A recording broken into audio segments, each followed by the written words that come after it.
Okay, so I'm here with Jay and some sirens and some London background noise. But I have some questions from subscribers. So, the initial one, or the one that's most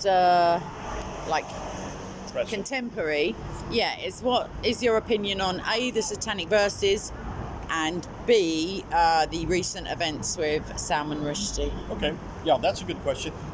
I just want to show this beautiful background. This is St. Pancras.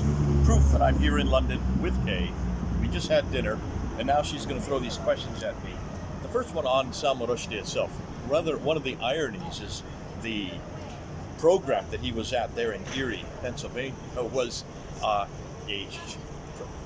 meeting on how the United States has become a sanctuary for people who are being persecuted. The irony.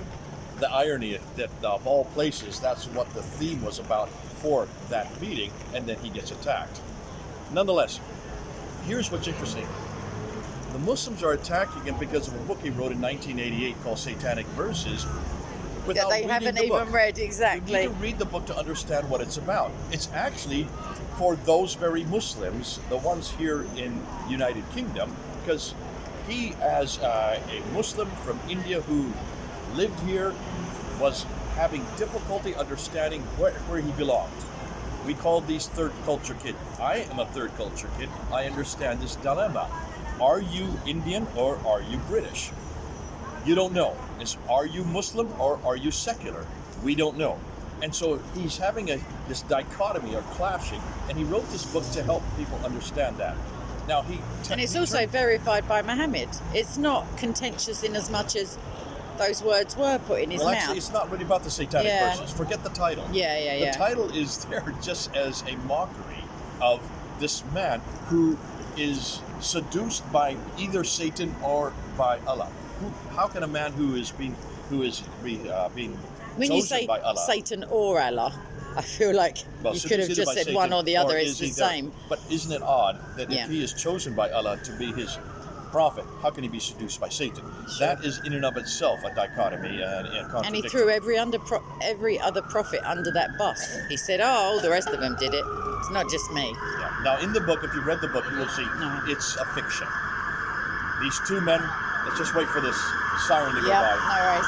I'm sure it's an actual emergency, maybe. Right. Two men are flying on an airplane from India, coming into Britain. They meet up. One is a movie star, very well-known movie star, whose name is Jibril, and the other one is a man grown up in Britain, wanted to go see his roots in India. They were on the plane together. The plane is hijacked. It is blown up.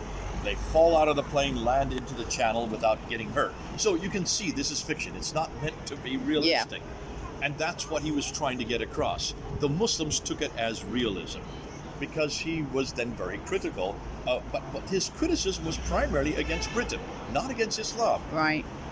Going into the brothel where there were 12 women, prostitutes, all who have the name of Muhammad, was actually a criticism of Britain, how secular they become.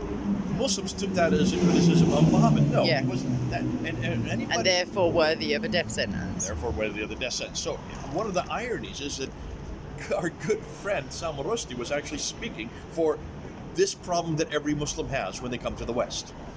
If only Muslims would read the book and see that, they wouldn't have such a strong reaction once an ayatollah or an imam gives the say-so, then it's really out of their hands in terms of... This is why the ayatollah had not read the book when he did the fatwa back in 1988.